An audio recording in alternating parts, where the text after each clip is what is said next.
주유소들이 마진을 남기는 게 기타 비용들을 빼고 나면 한 1, 2% 정도밖에 남지가 않는다고 해요. 그러니까 굉장히 좀 척박한 그런 상황인 거죠. 요즘은 진짜 10원이라도 싼 곳을 검색해서 찾아가는 시대가 됐다 보니까 기능 전환을 하면 주유소가 먹고 살 수 있다? 아니다. 전혀 불가능하다. 주유소에 스마트 무인 보관함 이런 것들이 좀 설치가 많이 되면서 중고 거래를 하기도 하고.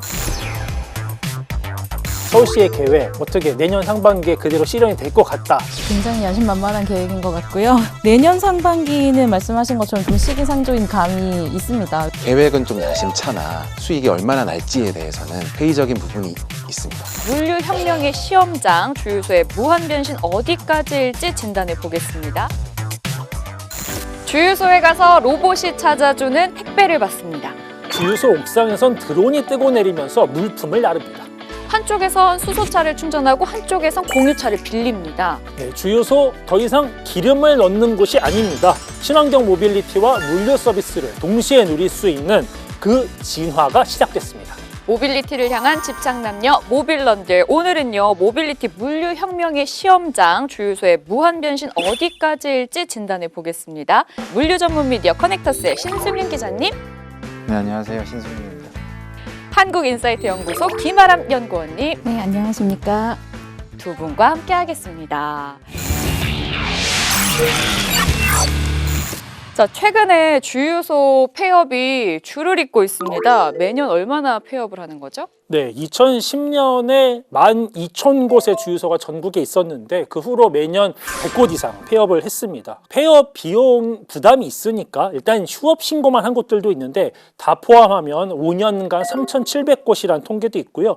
결국 조만간 전국에서 10,000곳 이하로 떨어질 전망입니다. 에너지경제연구원은요, 2040년까지 전국의 주유소 8,000곳이 폐점할 거다. 그래서 3,000곳 이하 2,000여 개만이 남을 것이다라고 전망하기도 했습니다. 아니, 왜 이렇게 주유소가 폐업을 하는 건지 줄어드는 건지 좀 살펴봐야 될 것 같은데, 일단 그냥 1차원전으로 생각해보면 전기차가 많이 생기니까 그만큼 기름이 덜 필요해서 폐업을 하는 걸까 싶기도 하거든요. 어떻게 보십니까? 주유소의 폐업에는 몇 가지 이제 문제들이 좀 복합적으로 엮여 있습니다. 방금 말씀하신 것처럼 아무래도 내연기관 차량들이 줄어들고 전기차나 수소차처럼 새로운 에너지원의 차들이 늘어나면서 이런 주유소를 찾는 자동차들이 주는 것도 하나의 원인이라고 할 수가 있겠죠.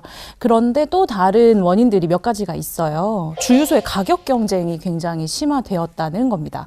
네, 이전까지에는 주유소가 뭐 몇 미터 이내에는 만들어지면 안 돼, 이런 법이 있었는데 1995년도에 그 주유소 거리 제한이 폐지가 되면서 굉장히 주유소가 가까운 거리에도 막 생겨나기가 시작했거든요.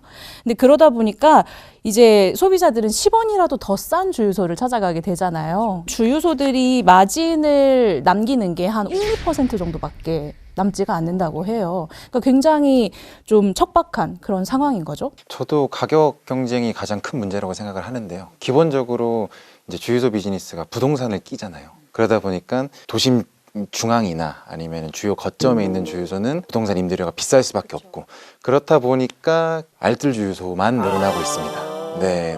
조금 더 싼 곳을 찾는 수요가 느는 거죠. 맞습니다. 알뜰 주유소가 이제 국가에서 보조를 해줘서 박리담의 형태로 연료를 파는 곳인데, 이걸로 다들 전환을 하고 싶지만 수가 정해져 있기 때문에 이제 막 전환을 할 수 없는 상태.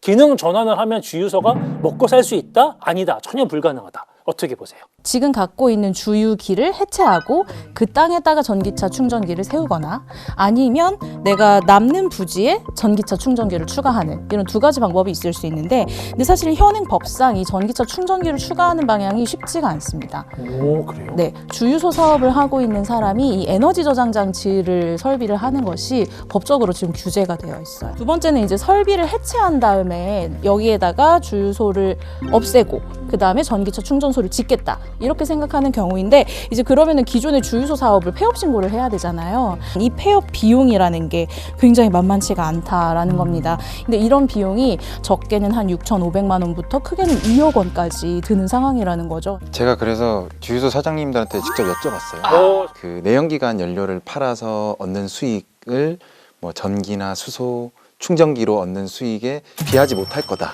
첫 번째 그 말씀을 하시고, 두 번째는 경쟁자가 이미 너무 많습니다. 아파트 내에도 충전소가 설치돼 있고요. 그쵸. 그다음에 마트 같은 것도 요즘은 다 설치가 돼 있고, 지금 하고 있는 거를 접고 신규로 충전소를 짓는 곳보다 이제 비용도 훨씬 더 많이 들다 보니까 그런 부분 아직 좀 많이 망설이고 계신 부분이 있고. 주유소들이 이 위기를 기회로 좀 전환하고자 노력을 하고 있는데 이미 기능 전환에 나선 사례들이 있습니다. 어떤 것들이 있죠? 주유소 안에서 할 수 있는 것들을 많이 찾고 있는데요. 기존의 그 민간 정유사들이 이미 시도를 한 바가 꽤 있습니다. 예를 들면 택배를 픽업할 수 있는 그 센터를 운영을 하는데, 택배뿐만이 아니라 예를 들면 뭐 대형 그 가구 업체하고 연동을 해서 가구가 이제 이쪽으로 배달이 오면 소비자가 수령을 할 수 있는 어떤 그런 센터, 아니면 뭐 지역 그 중고거래 서비스를 만들어서 주유소에서 뭐 중고거래를 할 수 있게 유도한다던가, 또는 그 캠핑 장비를 대여하고 보관하고 판매까지 하는 센터를 한번 운영해 본다던가. 특히나 캠핑은 자동차하고 뗄래야 뗄 수 없는 그런 관계가 있으니까요. 또 파격적으로는 초소형 전기차를 파는 판매장으로서 차를 팔아요. 시도도 해봤어요. 그렇군요. 주유소에 등장한 아주 새로운 신개념의 서비스들 두 분 혹시 보시거나 이용해 보신 적이 있으실까요? 네, 저 스마트 무인 보관함 네. 이런 것들이 좀 설치가 많이 되면서 그걸 통해서 뭐 택배를 개인적으로 수령도 하고, 거기다가 이제 그 중고 물품들을 넣어서 이게 원격으로 그 개폐가 돼요. 또 뭐 세탁 서비스라던가 아니면 뭐 물품 보관 서비스라던가, 그거를 한번 써봤어요. 네, 한번 써봤고 중고거래를 그걸로 해봤는데 네. 네. 편합니다. 근데 실제로요? 네, 편한데 문제는 뭐냐면 스마트 무인 보관함이 이 편의점에 막 늘어나기 시작하면서 많죠. 이 사업이 요즘 조금 애매해진 상태다. 이런 이제 생활 서비스 기능도 할 수 있는 것들이 많다 보니까 좀 경쟁 관계가 되는 게 있을 수도 있고. 연구원님은 혹시 좀 뭐 네, 이런 최근에 등장한 서비스들 기준으로는 저는 풀필먼트 서비스를 잠깐 본 적이 있어요. 그게 뭐예요? 네, 그러니까 풀필먼트가 쉽게 말하면 약간 작은 물류 창고 같은 그런 개념인데요. 주유소라는 게 도심 안에는 좀 공간이 아주 넓은 주유소들이 많진 않지만 약간 외곽으로 가면 땅이 넓은 주유소들이 굉장히 많잖아요. 그래서 거기에다가 좀 작은 창고를 하나 짓는 겁니다. 그래서 수도권의 빠른 배송을 원하는 그런 물류 사업자들, 소상공인들에게 창고를 빌려주고 거기에서 이제 배송이 바로 이루어질 수 있게 만든 그런 서비스들도 있었거든요. 이게 이제 2020년도에 코로나 이후에 택배 물량이 굉장히 많이 증가하면서 많은 업체들이 이제 그런 식으로 거점 같은 것들을 고민하는 과정에 나온 그런 서비스였던 걸로 기억하고 있습니다. 네. 이렇게 주유소의 진화는 더더욱 속도를 낼 것으로 보이는데요. 서울시가 드론과 로봇이 다니는 미래형 첨단 물류 복합 주유소를 2023년 상반기에 선보이겠다라고 발표를 했습니다. 이거 어떤 모습인지 우리가 상상을 해볼 수가 있을까요? 네, 서울시가 최근 발표한 그 미래형 첨단 물류 복합 주유소의 상상도인데요. 여기 보면 먼저 스마트 MFC라고 있는데, 이게 마이크로 풀필먼트 센터라고 해서, 네, 아까 말씀해 주셨던 맞아요. 그래서 이제 소형 그 물류 복합 센터의 기능이 일단은 가능하고요. 여기에는 기존의 건물들을 활용해서 물류 센터를 만들 수 있겠죠. 또 여기 보면은 지금 드론이 있게 날아다니는데, 이게 지금 주유소의 그 지붕 캐노피입니다. 그래서 이 캐노피가 이착륙장이 되고 여기서 드론이 뜨고 내리면서 물품을 뭐 가정이나 건물에 배달을 할 수 있는. 또 여기 보면은 지금 이렇게 보도 모양으로 새기난 길에 지금 로봇들이 돌아다니잖아요. 이게 바로 그 배송 로봇입니다. 네, 그래서 이렇게 길 따라서 다니면서 여기서 물건을 실어서 또 배송지로 또 이동을 할 수 있는 어떤 거점 센터가 되겠죠. 또 한쪽으로 보면 공간들이 있어가지고 여기서 어떤 대요소 기능 같은 걸 할 수가 있어요. 그래서 뭐 예를 들면 공유 퍼스널 모빌리티나 아니면 뭐 자전거 같은 것들, 아니면 여기 그림에는 없지만 뭐 공유차, 카쉐어링 대요소 같은 기능까지 할 수 있기 때문에 이 안에서 사실은 모빌리티와 물류의 기능이 다 압축되어 있는 상태로 설계가 되고 있다라고 할 수 있죠. 오, 진짜 첨단 도시 같아요.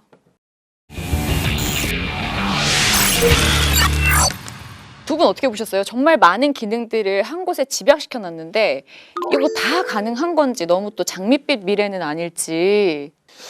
저는 우선 좀 시간이 필요해 보입니다. 네, 왜냐하면 모든 기능을 한 번에 다 이제 시작하기에는 좀 무리가 있을 것으로 보고요. 배달 로봇이라던가 그다음에 드론 같은 경우에는 아직 도심 운행에 필요한 법들이 개정이 안 된 상태예요. 그래서 뭐 배달 로봇도 지금 뭐 공도라던가 인도라던가 횡단보도라던가 이런 데를 들어가면 아직 불법입니다. 그래서 요 이제 배달 로봇이나 드론 같은 경우에도 이 샌드박스를 통해서 정해진 지역 내에서만 지금 실증 사업을 하고 있는 상태라 요게 도심 내에서 바로 운행되기는 좀 어려울 것 같고요. 그리고 뭐 마이크로 풀필먼트 센터 역시도 주유소는 이제 기본적으로 부동산을 깔고 가기 때문에 운영 주체는 누가 될 것이며 또 어떤 기업들이 해당 풀필먼트 센터를 사용할 것이며가 조금 우려되는 부분이 있습니다. 굉장히 야심만만한 계획인 것 같고요. 내년 상반기는 말씀하신 것처럼 좀 시기상조인 감이 있습니다. 왜냐하면 아직 이제 우리 나라의 차원에서도 이 규제가 풀리지 않거나 만들어지지 않은 것들이 있는데 이걸 당장 저 그림에 있는 모든 것들을 다 하기에는 약간 좀 무리가 있어 보이고요. 그래도 다만 좀 장기적으로 봤을 때에는 가능성이 있다. 큰일이네요. 이거 2023년 상반기. 그러게 불과 뭐 몇 주 뒤인데요. 이거 큰일이네. 안 남았네. 예. 몇 주 뒤인데요. 이거 큰일이네. 예. 뭐 신 기자님 보실 때는 물류 쪽에서 이 주유소 스테이션을 택배 사업으로 충분히 활용할 것 같다, 아닐 것 같다, 어떻게 예상하세요? 저는 아닐 것 같습니다. 네, 그렇게 말씀드릴 수 있는 게 네. 이미 이 관련 주유소를 활용해서 택배 거점으로 활용하고 있는 스타트업이 존재합니다. 오, 그렇습니까? 네, 이 홈픽이라는 서비스가 있고요. 이 홈픽 서비스가 만약에 제가 택배를 보낸다고 하면 저희 집으로 와서 수거를 합니다. 그리고 그거를 주유소 공간에 적재를 해놔요. 그러면 연결돼 있는 택배사들이 와서 그 물량을 싹 모아가지고 본인들 허브 터미널로 가져가는 그 모델을 지금 운영을 하고 있는데 쉽지 않은 이유가 택배는 기본적으로 B2B 또는 B2C 사업을 해야 돈이 됩니다. 계획은 좀 야심차나 이게 수익이 얼마나 날지에 대해서는 말씀하신 것좀 회의적인 부분이 있습니다. 네. 그리고 맞아요. 물류 이송이라는 게 점점 더 이렇게 단순화되고 있는 상황에서 한 번 거점으로 나눠지는 거니까 수익도 조금 덜할 것 같기도 하고 시장 확보도 힘들 것 같고 그러네요. 그러면 무인 물류 시설이 유인 물류 시설이랑 비교를 해봤을 때는 더 효율적인 건 맞는지 한 번 더 점검해 볼 필요가 있을 것 같거든요. 네. 어떻습니까? 일단 뭐 그렇게만 비교를 하자면 무인 물류 시설에서 오는 장점은 있습니다. 사실 서울시도 이 부분을 좀 강조하고 있는데요. 일단은 로봇이 기본적으로 움직이는데 그래도 하루에 한 3,600개 정도의 물품을 처리할 수 있는 어떤 용량은 좀 된다. 그리고 그 공간의 활용성을 봤을 때 최대 4배 정도 개선될 수 있다라는 게 이제 서울시의 설명이 좀 있었어요. 근데 이 부분에는 사실은 실제로 그렇지 않을지는 좀 아무래도 더 세밀한 시뮬레이션이 좀 필요할 것 같습니다.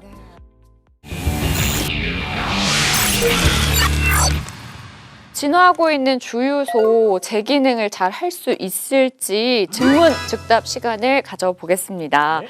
자, 로봇이나 드론이 연계 배송 실효성이 있는가, 사업성이 있는가? 요거는 어떻게 보십니까, 두 분? 사업성까지는 모르겠지만 그래도 가능성은 있지 않을까.